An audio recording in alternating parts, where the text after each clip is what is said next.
Hey everyone, so this is a review for the WWE Elite Survivor Series Bret Hitman Hart. I actually just finished a review on the Hulk Hogan one, so make sure to check that one out as well. This is actually my first Bret Hart figure. I don't know, I think the Ultimate ones came out and I just kind of passed on. I don't think I was into WWE figures yet. Obviously, if I see it now, I'll probably pick it up though, but yeah, I saw this one. I was like, okay, I'll give this one a shot. So this is kind of what it looks like in the package. This lady's got his shades, hand gestures, or alternate hands. It's like a paint jar in there as well, so it's kind of cool. Pictures of the Bret Hart there on the side. On the back is from Calgary, Canada. What was his? Yeah, his brother Owen, the one that passed away, which, you know, that was real unfortunate too. I remember actually watching that pay-per-view and just, you know, just kind of skipped ahead or something like that, and I was just like, oh my god, that's terrible.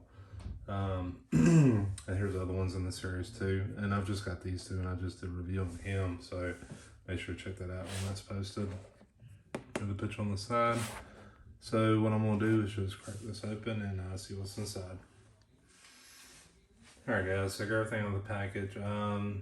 So not bad for an elite figure. I have like base for the figure, 2 extra sets of hands, and then like this chair. I guess I'm gonna start with the chair though. I really like this. This was you know, it's got like working open up, well articulated. It has kind of like that rough plastic feel, I guess you could say. And this paint throughout too. Actually, I'm gonna try to sit them on it real quick. See how, that way y'all can see like what a figure looks like sitting on it. I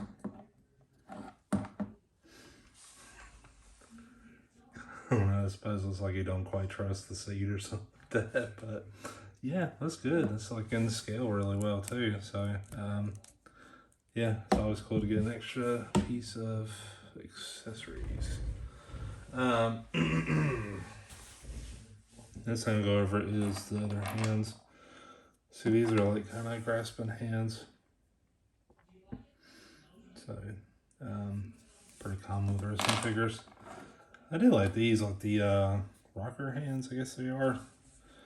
So, they're like that. Kind of like with the devil horns, but like when you open them, like the side, there's actually like, you could possibly squeeze something in there. So it gives you kind of that option too. I thought those looked really good, and the detail is really impressive on them too. So, so there's that. The figure himself, Bret Hart. I kind of wish he had like the pink shades to go with this. I don't know, maybe it's something with the tire. I was not a big Bret Hart fan back in the day, but and the shades do come off. So there's those. Just give you a closer look at that.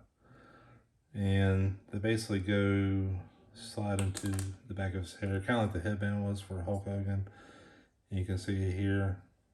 The hair doesn't look like it's not bad, but it looks like it just kind of doesn't seamlessly go in as well as some other figures. You know, I don't know what could have worked. Maybe some paint here around the brow, or the forehead, I mean.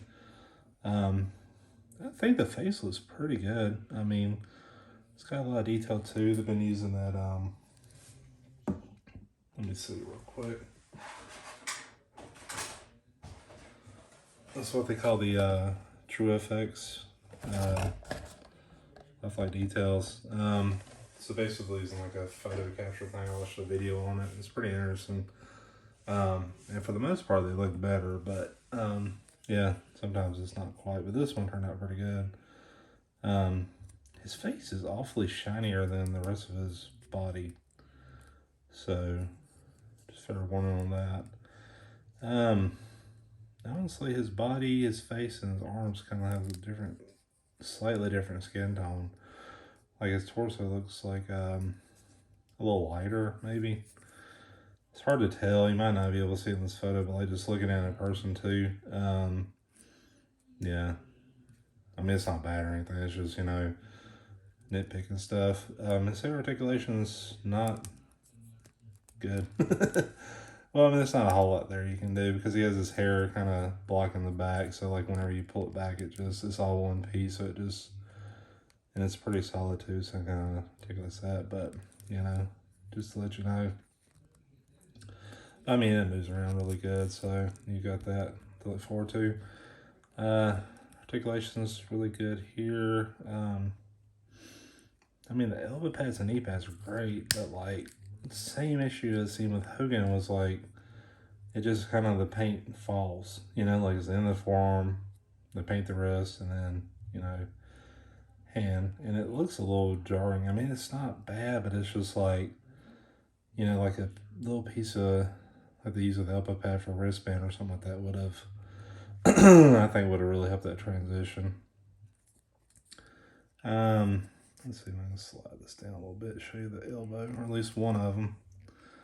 So it is a single jointed elbow. So you can see the pin right there. But I mean, like, even with the elbow pads, good articulation, so yeah, not bad at all. Paint on the torso is really good. They did a good job of, like, whenever you lean them back, like, the paint continues up.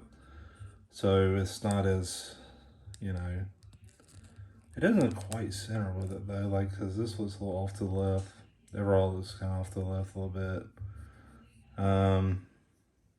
Paint looks pretty good. I see some orange kind of left over, some a little bit on his shoulder. You know, it's pretty common with these figures. Back looks really good too. I mean, they did a really good job with these pink flames. Pants look really good. Yeah, you can tell they really paid attention to, like, just getting, you know, the right designs on there. Pink flames, the hearts, everything like that. I'm going to slide this knee pad down real quick to kind of show you the knee. So it is, you do see the pins there, and it's double pin. So there's one right there, kind of hard to see. Another one right there. And they did a really good job of just, you know, transition the paint with that. Has a hip swivel. This thigh swivel seems like a little higher than I'm used to, but I mean, it's got really good articulation. So, and if you took the knee pads off, it'd be a little better too, but you know, trying to get them in the sharpshooter or something, I think it's definitely possible. The feet, oh yeah, it's gonna have to be worked in a little bit, but it doesn't go a lot forward. It goes back pretty good. See that. But I think forward, it's about it right there. Which, I mean, that's good. You know, just right when the laces kind of merge together, that's when it stops. So, just so you know. She's going pretty good. See how well they stay on here.